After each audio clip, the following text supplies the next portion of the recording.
Friday. This is a very interesting and I think exciting session that says a little bit something about your personality, that you're open to new and other things. We're going to have kind of a grab bag of topics here. And what's kind of interesting about that is because it's not, these are things that didn't fit so well into other sessions, we kind of get the sense that these are things that are maybe a little more interesting, maybe they're coming, maybe there's going to be some seminal talks here that are going to start some new areas, or otherwise just pose us and get us to think about things in a little bit of a different way. So that's about all I can say in terms of the common theme here is that yes, these talks are all a bit different, and we'll be excited to hear about them. We're going to start off with Bean Kim talking about getting into the interpretability and really trying to understand a bit better what's going on with these deep models. Bean? Thanks. Can everyone hear me? Awesome, thank you. All right, so I am Bean Kim. I'm a research scientist at Google Brain. Today I'm going to talk about interpretability beyond feature attribution, a method called TCAF. This is joint work with my awesome collaborators, some of which who are here, Martin, Justin, Carrie, James, Fernanda, and Rory at Brain. So the ultimate goal of this work is to improve interpretability. We want this because we want to use this powerful hammer called machine learning more responsibly.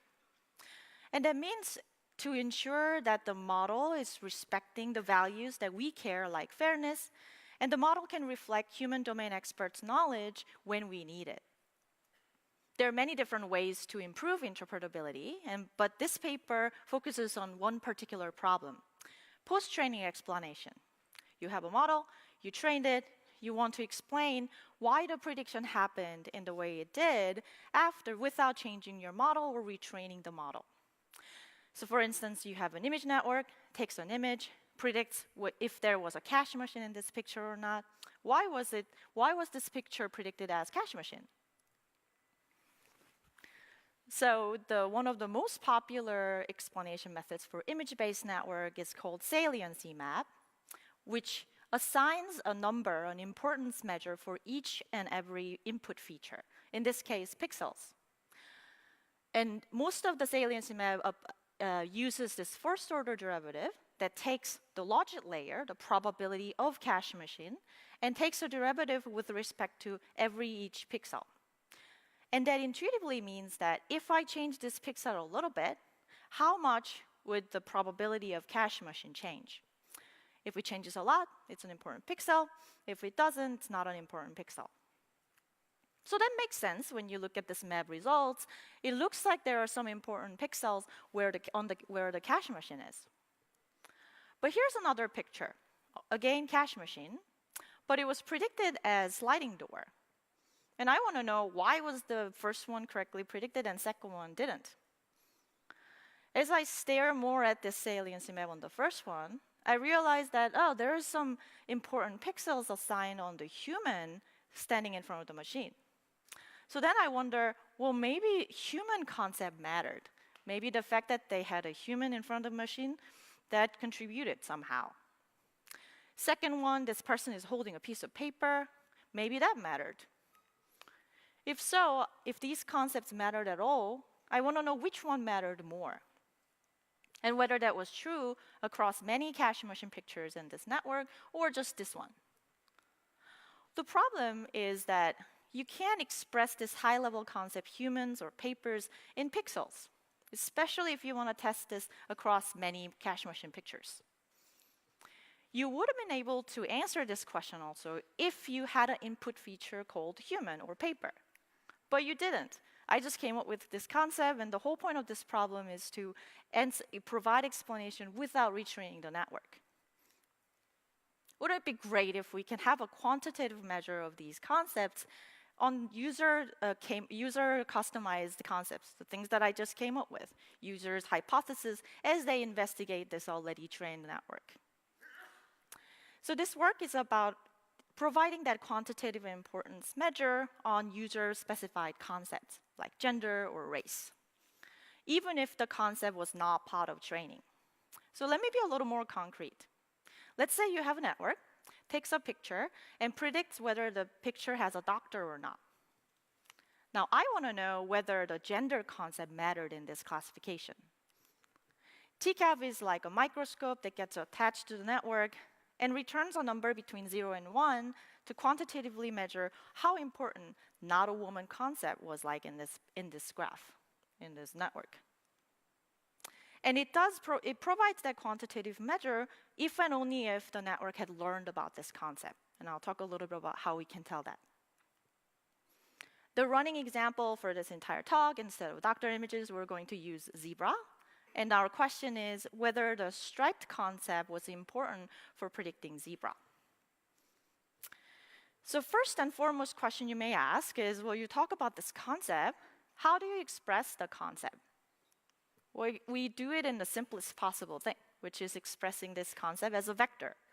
We named it. It's called Concept Activation Vector, CAV. And to learn CAV, you need a couple of ingredients. First, you need examples of the concept, the positive examples, what this concept means to you. And then you need random images, which will play as a counteract for these positive examples. And then you need this trained network that you want to investigate, and you need access to internal tensors. What do I mean? Well, you just need this function that maps input images to activations in particular layer. Then we train a linear classifier that separates the activation of these concept images from random images. Then we take the vector that is orthogonal to this linear classifier. And that vector simply means the vector pointing from random image activations to concept image activations. Discovering such a vector is not new. There has been repeated discovery that such high-level concept vector exists, going all the way back to the original Word2Vec paper. This is just one way to get that vector. So we have this vector now. How does that help us to get this quantitative explanation? How do we get TCAV score? It's pretty simple. The core idea is to use directional derivative. We take logit layer, probability of zebra, take a derivative with respect to this vector we just learned. So if you remember how saliency map worked, it's similar. Instead of taking derivative with respect to every single pixel, we're taking derivative with respect to this vector. What does that mean? Well, intuitively, it means if I change this zebra picture a little bit to have more or less the concept, how much would my probability of zebra change? If it changes a lot, it's an important concept. If it doesn't, it's not an important concept. Then we do this for many zebra pictures. And TCAV score is simply the proportion of zebra pictures that returned positive directional derivative. And that means the existence of stripedness concept had increased the probability of zebra. This is one of many ways to define TCAV score, and you can change this to something that fits your bill.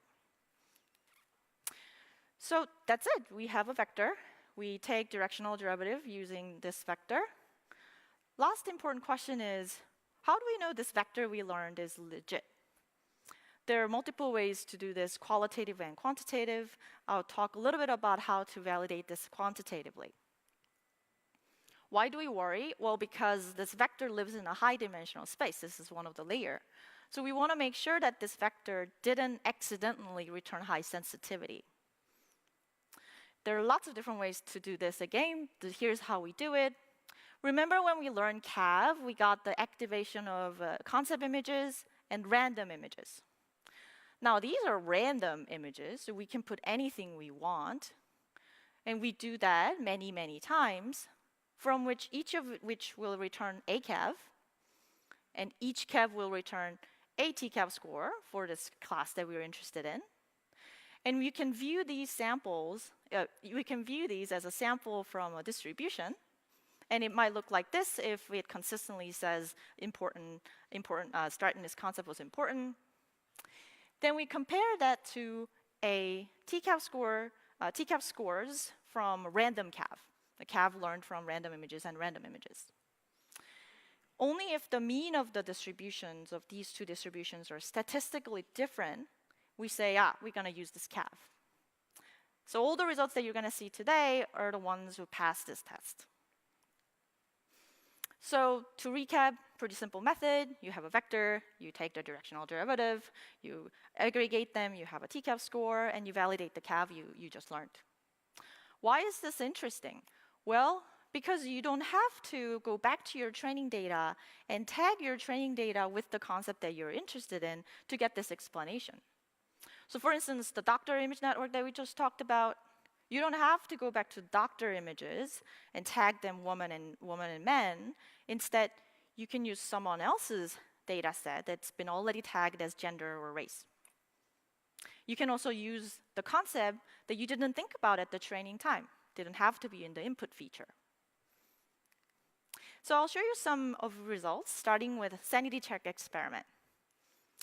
What do I mean by this? Well, evaluating interpretability method is difficult. So we formulate an experiment where we know the ground truth. We know exactly which concepts were important. And show that if we have ground truth, the TCAV can match and also compute some competing method like saliency map for comparison. So here's the setup. We are going to train many networks to classify this image. Instead, this time in addition to image, we have captions, which I programmatically write.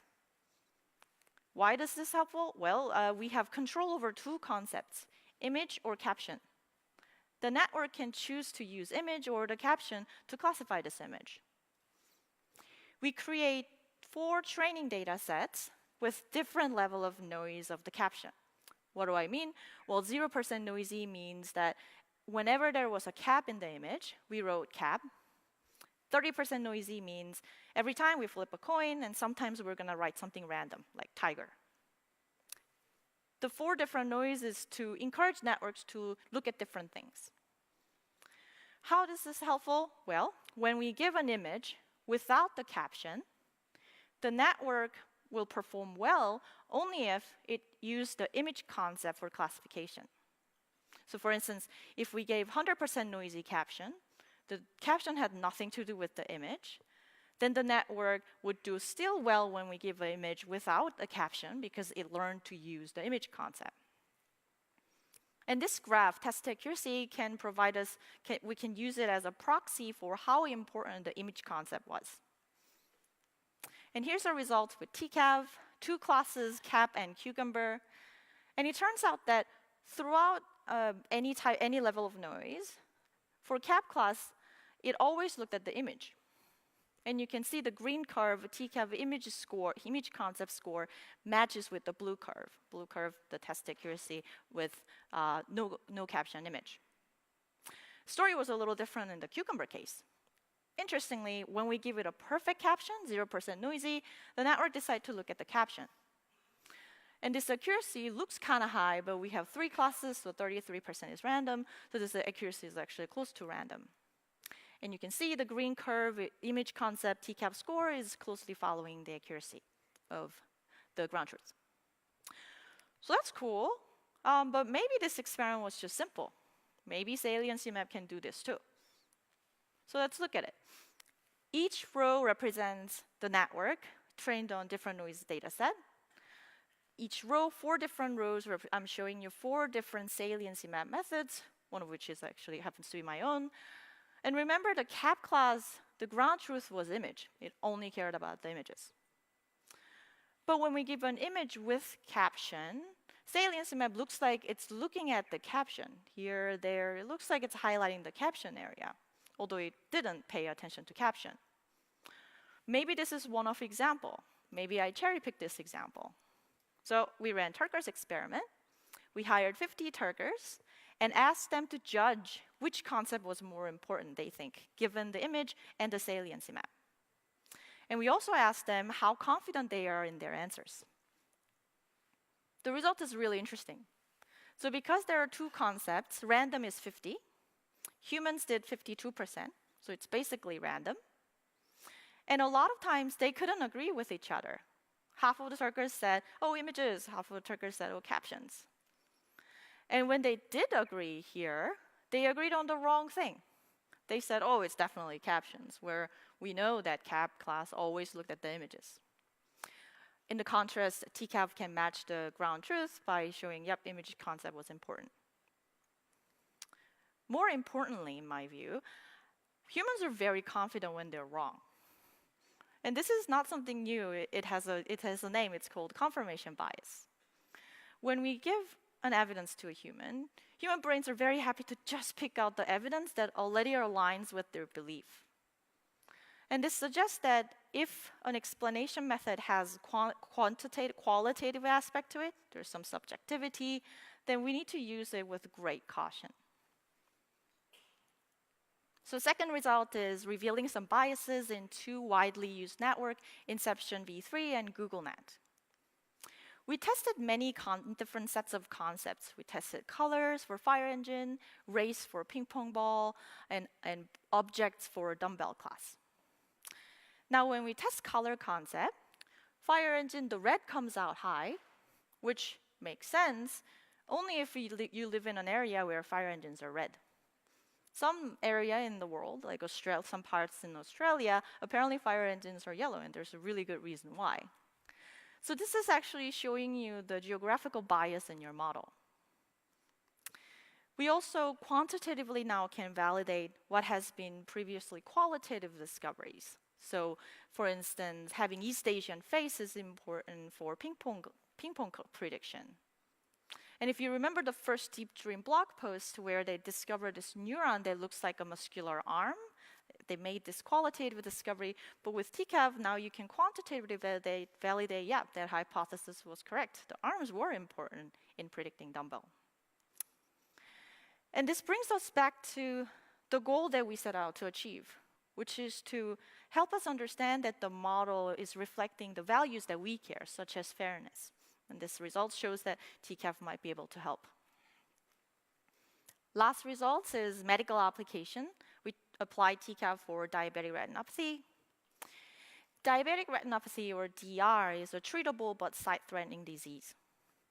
So we have a model that takes imagery looks like this is a retina image, and predict the level of DR, the severity of your DR. Now, if you're a doctor, this is great, but you might wonder, is the model using the diagnostic concept that I was trained to use? So we did that. We went to a doctor and asked, what sort of diagnostic concepts do you look for? And asked the TCAV the same thing. And here's the results. For the prediction class of particular kind, this is the most severe level of DR. The model showed high prediction accuracy. In this case, the diagnostic concepts that doctors would look for, the green ones are high. The red one, what concepts that doctors don't look for, were low. So that is consistent with how doctors would have made a diagnosis.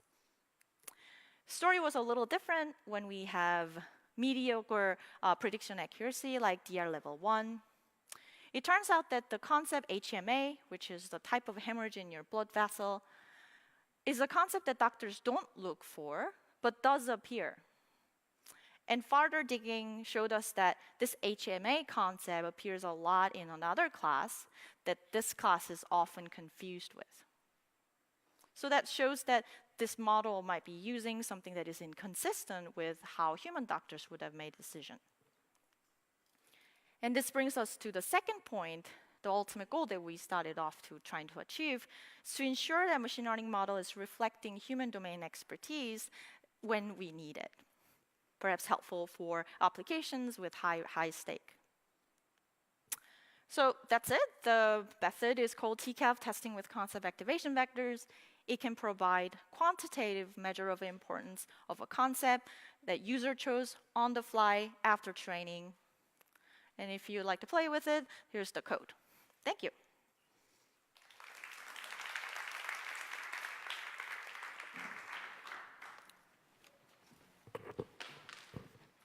Great. We do have time for a couple questions, but if you can go to the microphones, and meanwhile, if the next speaker could come up and get ready for us. Oh, yeah. Have you tried using the TCAVs not just to diagnose model behavior, but to inject model behavior? Oh, that's a great question. So the doctor, when we tested this, the first thing doctor said is, "Can I now talk to the model? Now it speaks my language." We haven't tried, but that's something that's on the pipeline. I think one of the benefit of this approach is the fact that we use high-level concept. Now we can talk to the layperson who may not know machine learning. Yes. Hi, Bean. Very Hi, nice Carrie. work. Thanks. I was wondering, since it sounds like you, as the machine learning person, have to define the concepts in advance, how you do that, how you decide what's going. This sounds like going back to expert systems a little bit to identify what the relevant concepts will be, and how do you know if you've spanned that space or not for a given problem? That's an interesting question. So there are two sides in that aspect about this work.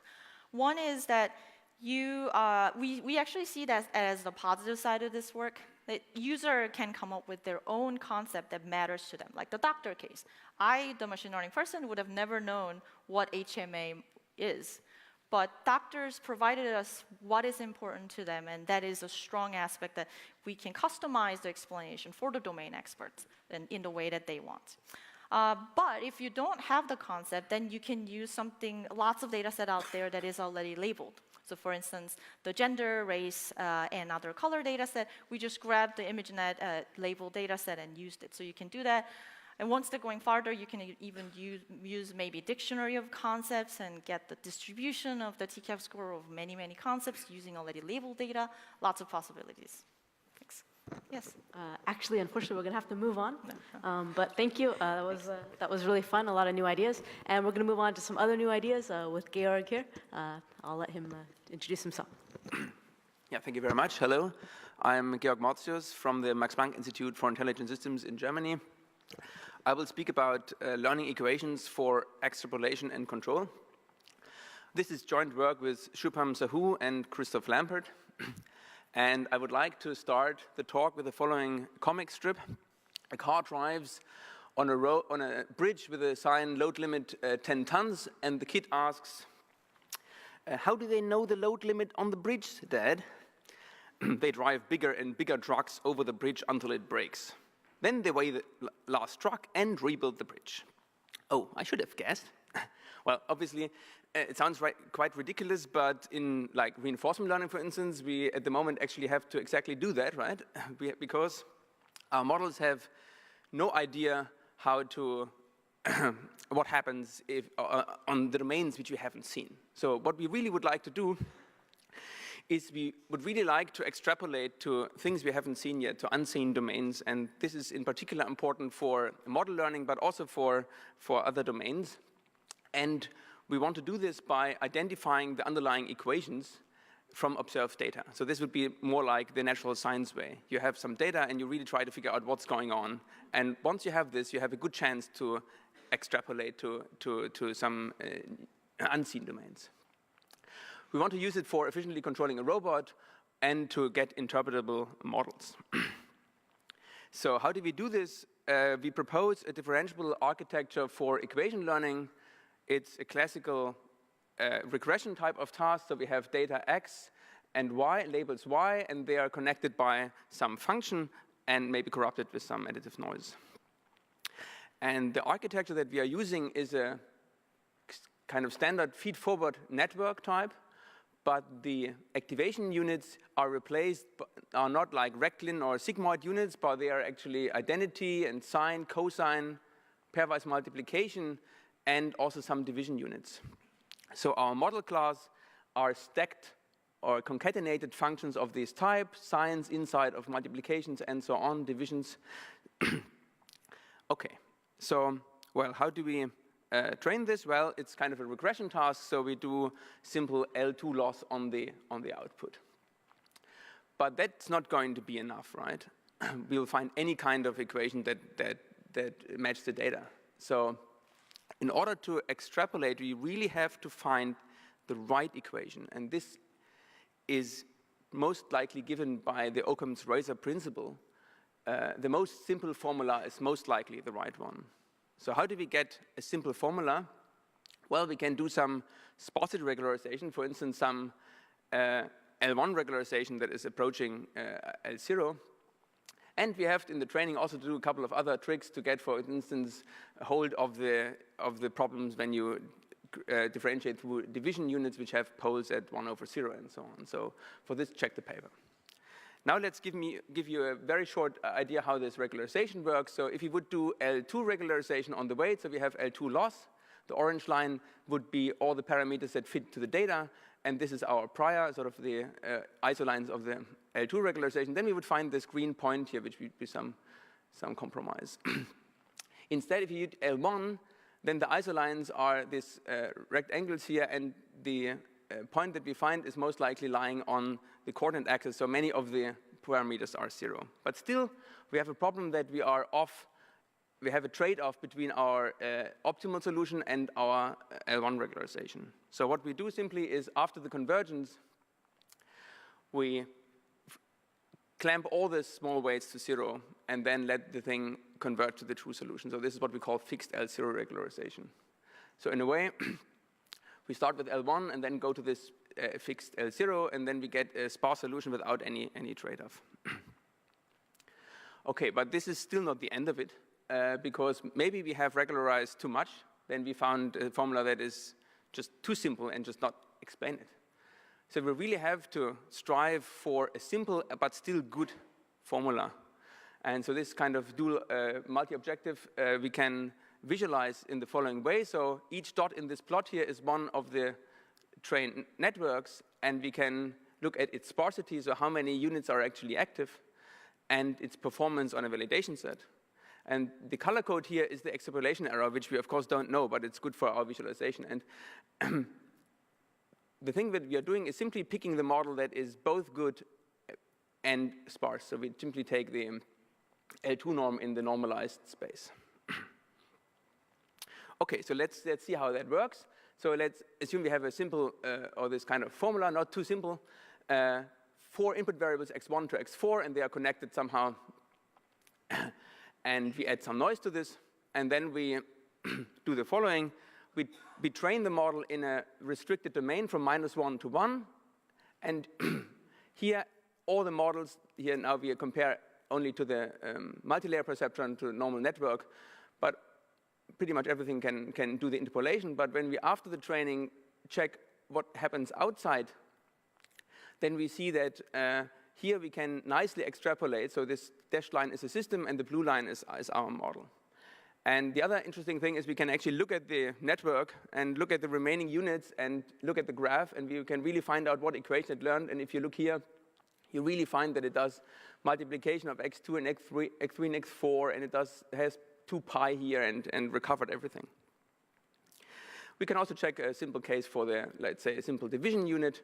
And so again, we train in the middle and ask outside. And again, you see that our model is perfectly on the system equation, and the other type of systems don't do that. We also see if we wouldn't have the division in our network, then we also can't do it. So we really have to have the right kind of model class. And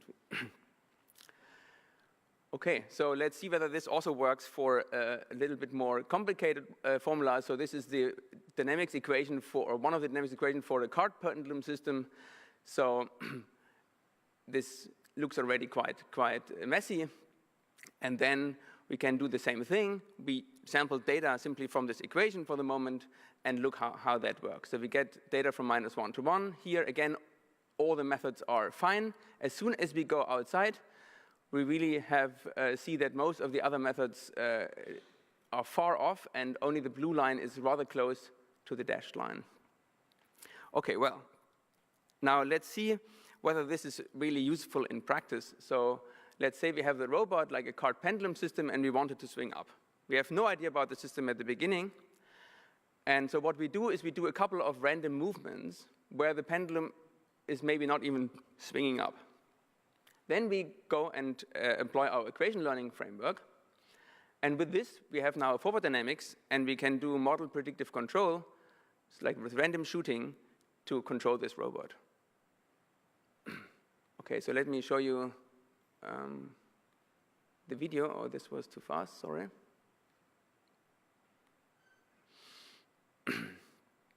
So here you see the training data. So this is random movements. The pendulum swings a little bit or a little bit stronger. And we only use this data for training and the other for validation, and then we let the system control the robot. So this is after one training rollout, we are already able to capture the right equation and stabilize it. And this also works under noise while training and while running. So This is the quantitative picture. So here on the x-axis, you see the number of training rollouts we use, and on the y-axis, we see the score. Here you see if you would have the ground truth equation, and already after 2 rollouts, so 1 for training, 1 for validation, we get almost always a perfect score. If you would use a normal neural network that people normally do for like this kind of dynamics model learning in reinforcement learning at the moment, you have no chance to learn it even after 20 rollouts, because you haven't seen the data from the stabilization region. And our method also works if we corrupt the system by noise. Okay, so let me summarize. Robots need good learned models to become efficient, because then they can really plan a little bit of outside of the domains that they have seen. Learning equations from data allows us to actually have very good extrapolation capabilities. And our code is on GitHub, so give it a go if you want. These are my awesome collaborators here. And come to our poster 162.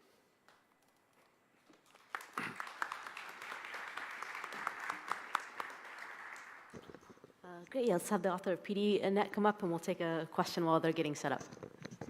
Hi. For someone who's looking for an excuse to use complex valued neurons, you just provided the perfect motivation for that, because if you have square root functions or logarithmic functions, then you need complex valued neurons. Mm-hmm.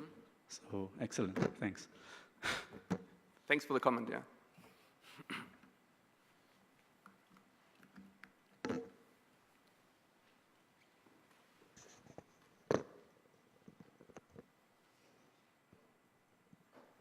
Great, we now welcome Bin Dong, who's going to tell us about PDE nets. All right, thank you. Good morning, everyone. Sorry, okay. So my talk today is actually very closely related to the previous, and also, in a way related to the very first talk. So this is a joint work with my students, Zichao Long, Yiping Lu, and Xianjun Ma from Peking University. So we have seen a great success of deep learning, and they do excellent job in inference and in terms of pushing accuracy. But we do not see a lot of work. Well, there are some efforts, but not enough intention, in our opinion, to try to think whether we are able to extract some principles from the data using machine learning techniques. Why is that important? Because, well, from the first talk, we have already seen that sometimes the network make a correct inference, but it's based on the wrong reason. And do we really trust this kind of a network? Well, in my opinion, we need to be able to extract some principles that is generally true across different data set or different different related scenarios. And that will make it reliable. Of course, today's talk, I'm not going to talk about those tasks. The tasks that we're mostly focused on is from physics, from mechanics, and from meteorology. So now we have a lot of observed data. Especially in meteorology, we have a lot of observed data, and scientists are finding it difficult to extract new physical principles from those data. So of course, this is a very, very challenging task. We only made very preliminary studies. So now the question is, how do we do this? Well, the general approach, I'll gradually dive into details, is to combine deep learning with numerical PDEs, which is a very very popular tools in those areas. And why we want to make this combination is that, well, on one hand, we want to take full advantage of the predictive and express power of deep learning, and on the other, we want to make sure that the network that we learned is transparent. That means if there is a PDE that drives the dynamics, we will be able to identify it, okay? So the motivation, actually, one of our major motivation comes from the work by Gregor and Lecoin, which is quite a few years ago. The task that they looked at is sparse coding, where they show that, well, for sparse coding, you use a optimization algorithm that's called iterative self-thresholding algorithm.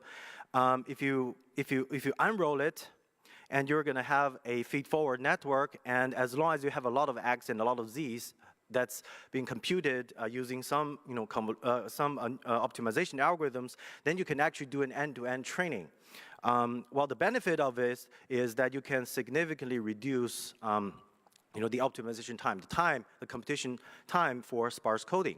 Well, of course, their original purpose was to save time on doing sparse coding. But when I see it, I think this is a very significant work. I like it better than than Lacan's CNN paper. Is because in applied mathematics, most of the effective algorithms or models, they're iterative in nature. So that basically tells us that there is a very natural link between applied math method and deep learning. Of course, then we start to think, well, can we make this marriage, this bridge more substantial? And why we want to do that is if you look at data-driven modeling and the old school handcraft modeling, the merit of deep learning is that it's very flexible and it has very good express power.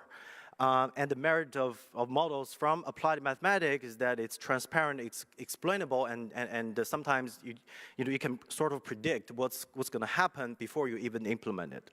Okay, so along this line, our team are focusing on basically two directions. The one is the talk that I presented yesterday. It's also in this conference.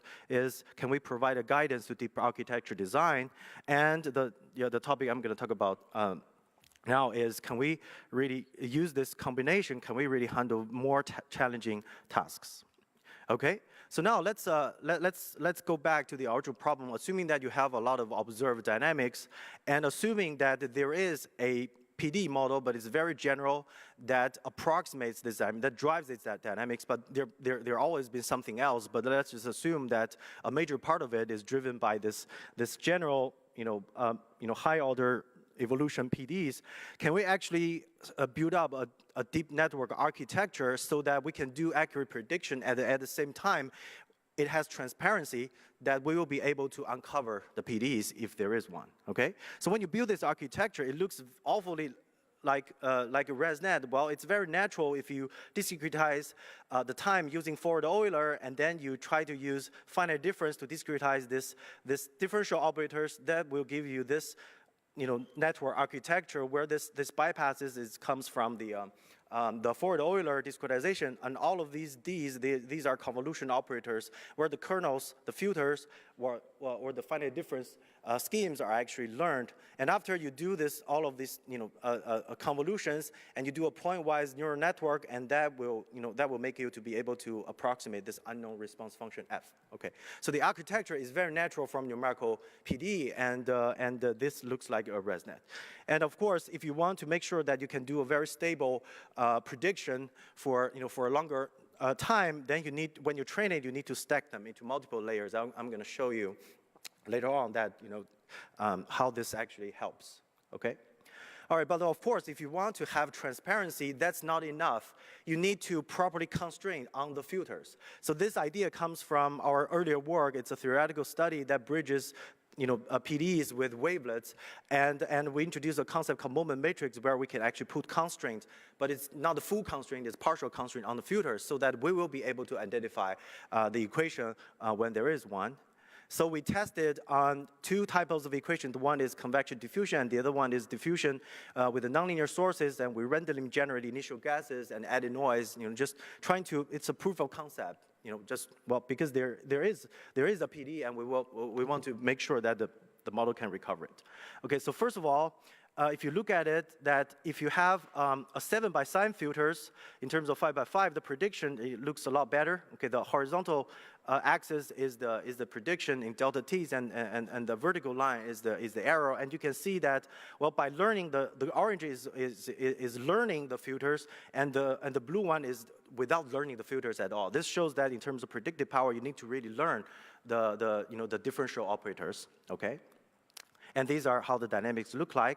And we have similar observations that shows that, if you're going deeper in training, it gets better, and learning the filters is important in terms of prediction. And this is the model estimation. You will be able to uncover the unknown, variable coefficient for the convection diffusion, and also for the nonlinear cases where you're able to approximate, the diffusivity and also the nonlinear source function as well. Okay, and we did a little bit further test. That is, when you generate initial guess outside the training set, you will be able to generalize. And if you have more knowledge, you're going to get better results in different ways. And if you do not have any moment constraints, the network becomes totally not transparent. where you, well, you will do a good job in prediction, but you will not be able to uncover the hidden model. Okay, so I'll just quickly conclude. What we have done is we sort of build up a network based on numerical PDs so that we can do a good job in prediction and also, uncover the hidden PD model that drives the dynamics.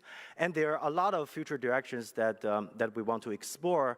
I think I run out of time, so I'll probably stop here. And our poster is at number 34. If you are interested, I'd like to discuss with you for the details. Thank you.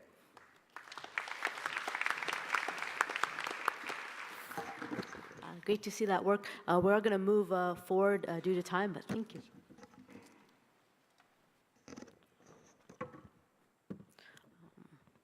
Our next talk will be Junior Olivier talking about some new ideas in density estimation.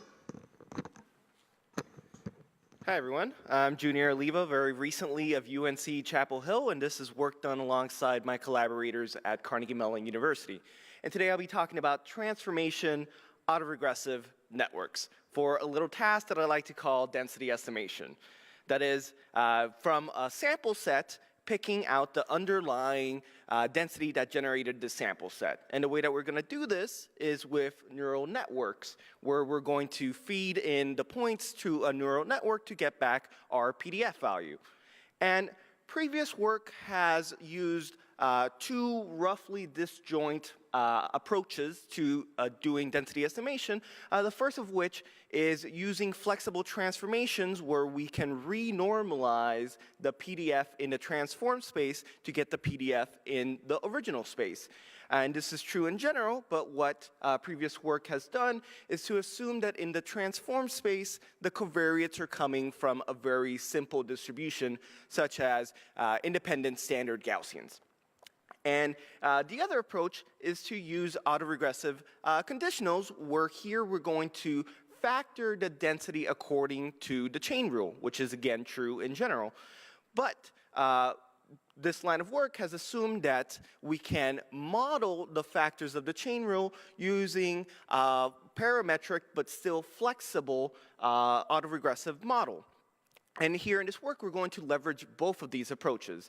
And you guys are actually quite lucky. I'm going to give you a very quick preview of all the main takeaways. And if you want to check your emails or fall asleep afterwards, hey, fine by me. And so the major takeaways are as follows. We can actually quite naturally use RNNs to build these conditionals in our autoregressive models, yet the use of RNNs for non-sequential data and non-sequential conditionals like this has been underexplored previously. And furthermore, people have explored using linear models to provide the conditionals, but they've kept weights tied, and we found that by untying weights, we can perform much better. And furthermore, we're all very familiar with linear transformations, yet for whatever reason, recent work has kind of ignored linear transformations, yet we find that we can use them effectively and efficiently. Moreover, it's also quite natural to think of using RNN transformations, yet again, we didn't find any use of RNNs for transformations in the literature, and so we proposed a couple of very effective ways of doing this. And as the name implies, we're going to make use of both flexible transformations as well as flexible conditional models. And lastly, a very neat and novel idea, we're going to use TANs here to learn to embed and represent distributions in a broad family. And so back to the rest of the talk, as the name implies, yes, we're going to make use of both a flexible transformation of variables as well as a flexible autoregressive conditional model. And talking about the conditionals in more detail for a second, we're going to consider models that will model the conditionals on each dimension using a mixture model, where here the parameters of the mixture model will come from the previously seen dimensions. And the way that we're going to get these parameters is through a hidden state that depends on the previously seen dimensions that then we can feed to some additional nonlinearity. But really the way that we get this hidden state is of most importance here.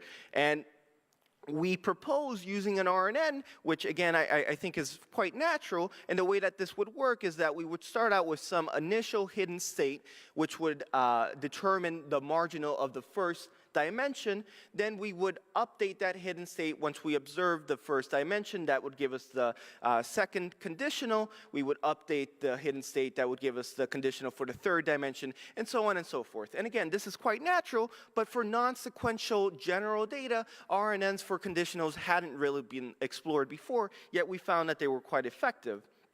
And next, we're also going to consider linear autoregressive models, where here the hidden state will come from linear models that depend on the previously seen dimensions, where we're going to have a different linear model for each hidden state. And again, these hidden states determine our conditional for the factors of the chain rule. And people had considered using linear models before, but they kept weights tied, for instance, pulling out columns from a shared matrix for each hidden state. But what we found was, hey, if we kept things untied, unrestricted, we always got better performance. And so really, you should keep your weights untied. And next, I'm going to quickly cover the transformation component of our work, where, again, we can renormalize the density in the transformed space to get the density in the original space. And I would be hard-pressed to call it a linear transformation a novel transformation. Of course, they're quite common in parametric models, but quite uncommon in the recent autoregressive literature. And perhaps you think maybe this is due to computational reasons, maybe it's hard to sample, hard to normalize, but if you use, as we propose, a factored linear transformation where we can factor using lower and upper triangular matrices, then hey, you know, sampling becomes easy, normalizing becomes easy, and it's quite effective and quite efficient. And next, it's also quite natural to use RNNs for transformations, but we didn't find any use of RNNs for transformations before. And the way that this would work is that we would start out with some initial state. Together with our first covariate, we would pop out a first transformed covariate. We would update the state, pop out the second transformed covariate, update the state, pop out the third, and so on and so forth. And we actually propose a couple of different RNN-based transformations, the first of which is a non-linear RNN transformation, which on top of an RNN will use an invertible nonlinearity such as the leaky ReLU, but then we also saw good performance from even a simple additive shift version that just shifts covariates based on previously seen dimensions.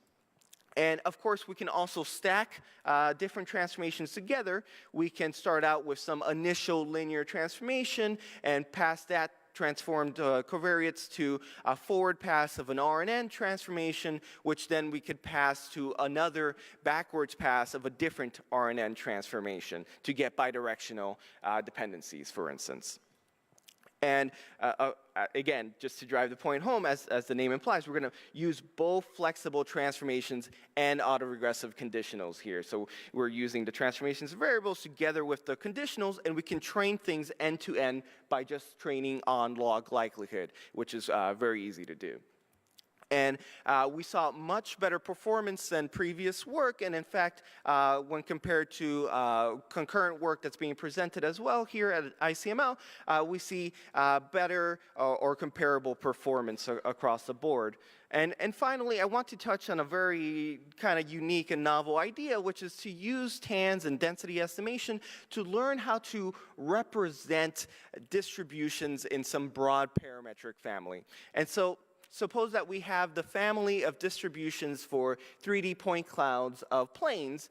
Well, we can draw samples from each respective distribution, and then we can embed these sample sets into some vector representation using like a deep set type architecture. And now we're going to condition our TANs, our density estimates, based on these vectors to learn how to generate points from each respective set. And so now these vectors are, in a way, representing our sample sets, our distributions. And we're, in a data-driven fashion, semi-parametrically learning to represent a broad family of distributions here. And so thank you so much. Please see our poster, and we have code on GitHub, so please check that out. Thank you.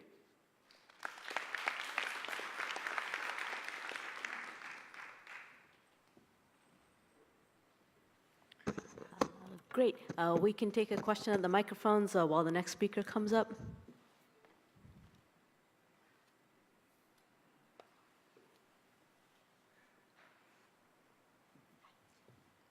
Okay. The next speaker is coming up. And Brandon's going to talk to us about lossy weight encodings.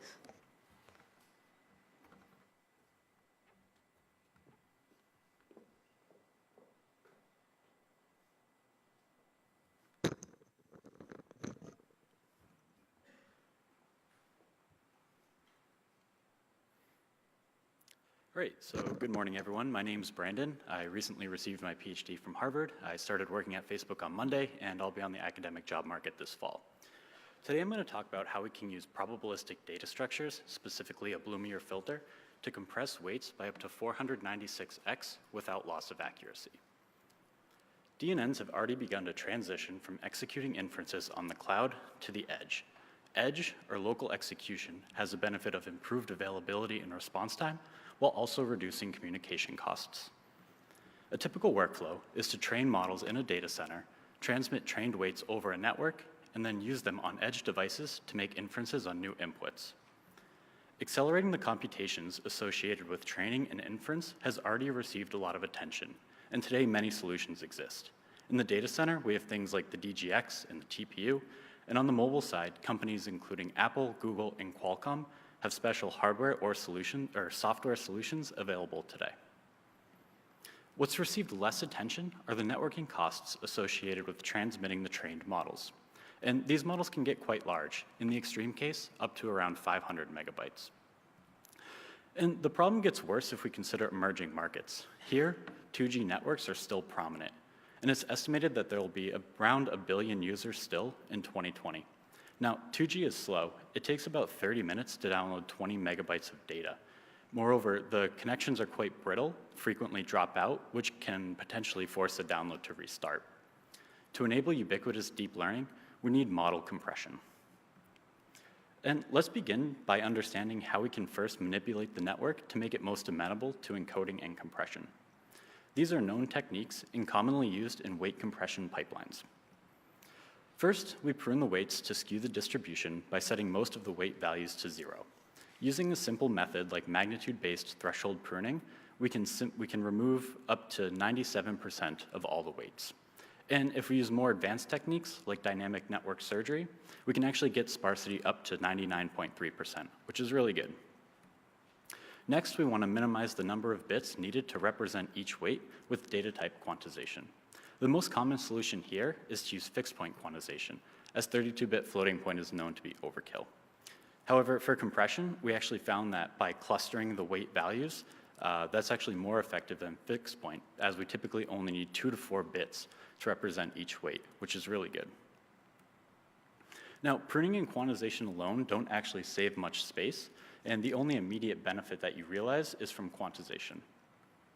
The big space saving comes from sparse encoding, and today the most notable solution is deep compression, where the weights are pruned, clustered, encoded with CSR, and then further compressed with Huffman encoding. And this actually works quite well. In their original publication, they reported up to 49x compression. But if we step back and think about what's going on here, we're pruning the connections, we're optimizing the data types quite aggressively, and these are actually sort of approximations. So why do we stop at quantization? Why not extend that to how we're actually doing the encoding and introduce some approximate encoding? And we know from prior work that many of the weight values can actually be incorrect while still making correct predictions. We can think about things like optimal brain damage, drop connect, or using fault-prone memory technologies to store the weights on a device. And so the question now becomes, how much compression can approximate encoding buy us? To answer this, we developed Weightless. Weightless approximates the sparse weight encoding problem using Bloomier filters. Given a pruned and clustered network, we encode the non-zero weights with the filter. These encodings are then sent over the wire and used to reconstruct the weights client-side. We propose treating the sparse encoding problem as an approximate test for set inclusion. So the Bloomier filter is just a generalization of the more familiar Bloom filter. Whereas a Bloom filter asks, is X in the set S? A Bloomier filter asks, is X in X? And if so, what's its corresponding value? Like a Bloom filter, the Bloomier filter is space efficient, it executes queries in constant time, and it provides random access to the data. The catch here is that now false positives are possible. In this application, a false positive means that a pruned weight in the original weight matrix will be given a non-zero value after reconstruction. And the hope is that DNNs can tolerate some of these false positives while preserving accuracy. With that, let's first quickly see how the Bloomier filter can be used to encode weights. And in this example, we're going to assume that the filter has already been constructed. Here, the Bloomier filter X is used to encode the weights WL and is queried to reconstruct the weights WL prime. If we want to get the weight for the address WIJ, we hash the address 4 times, and 3 of these hashes are used as addresses into the table X. This is H0, 1, and 2, and 1 is a T-bit bitmask, HM. We read 3 columns from X and XOR those values together with the T-bit bitmask. The result of the XOR has 2 components. The first R bits are the value of the weights. The next 2 bits, highlighted in green, are the test for set inclusion. When the top 2 bits are 0, the R bits are valid, and that value is used as the weight. If they're anything else, then those R bits are invalid, and the weight assumes the value 0. To effectively use Bloomier filters, we also need to consider 2 new parameters, and those are M and T. M is the number of filter entries, and the only requirement on M is that it's greater than N, where N is the remaining number of non-zero weights in the pruned matrix. Now, M doesn't actually affect the false positive rate, it only determines whether or not the filter can be constructed in the first place. And so because of this, we set M to equal 1.25 times N to minimize both the filter size and the time it takes to construct the filter. T is more interesting. T is the height of the filter, and this governs the encoding strength of the data structure. That basically dictates the false positive rate that we're going to see during reconstruction. The only constraint on T is that it's greater than R, where R is the total number of bits needed to represent each weight. So for example, if we need 8 clusters, then R is going to be 3, and T has to be at least 4. Each additional T bit that we add to the filter reduces the false positive rate by a factor of 2, at the expense of course, adding M more bits, compromising the maximum compression that we can achieve. Now, because T is a free parameter, it has to be tuned. This plot's showing the relationship between T and the number of false positives, as well as model accuracy. As we just said, every time we increase T, the number of false positives, as shown in red here, decreases by a factor of 2, while the accuracy increases, and the accuracy is shown in blue here. So given this example, we'd use T equals 9, as this is the point that minimizes the filter size, but also maintains the accuracy of the model that it was trained with. Now let's look at how we can mitigate the effects of these false positives using retraining. Weightless encodes weights 1 layer at a time. This means that we can retrain the deeper layers of the network to mitigate the effects of false positives in the earlier layers. Retraining preserves accuracy, but it also allows us to be more aggressive with T and shave off bits to improve compression. For VGG16, we encode the first large fully connected layer and see that the error increases by 3 accuracy points due to false positives. After just 6 epochs of retraining, we're able to recover the baseline model accuracy that we got just after training without using Bloomier filters at all. And in general, we found that this retraining step typically allows us to save 1 or 2 T-bits, so it can significantly improve our compression factor. Finally, let's just look at some results quick. So we found that weightless offers a 1.5x, or offers 1.5x more compression when compared with deep compression, achieving the same accuracy. And the maximum absolute compression factor is 496x relative to an uncompressed 32-bit baseline. We also found that weightless scales compression better as weights become more sparse. It's been a trend recently for people to propose new ways to prune weights, and so we're interested to see, as these new techniques come out, how does compression scale with increased sparsity? And finally, for applications that might be willing to sacrifice some accuracy if it means improvements to efficiency or compression, we also found that weightless scales better when accuracy is allowed to degrade as compared to deep compression. So that's all I have. I'd be happy to answer any of your questions now or during the poster session. Thank you.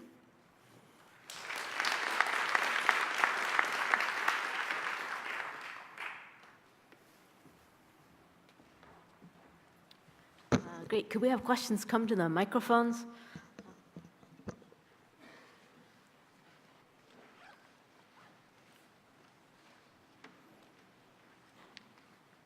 How well does this parallelize on GPUs? Could this be used to send gradient updates for distributed training? That's a great question. I've actually gotten that a few times now. It's going to parallelize okay. I'm not sure how well it's going to run on a GPU because, well, basically for our random number generator, or for the hashes, we're using a random number generator, which isn't the most efficient. But to transmit, I think you want to use it. It's more of a heavy-handed technique. So if you're doing quick things like just sending gradients back and forth, I'm not sure this is actually the best application for it. I think it's better if the communication link between what you're trying to send data across is greater, if that makes sense. So lighter weight techniques, something like just using gzip on sparse gradients will probably be better for that application.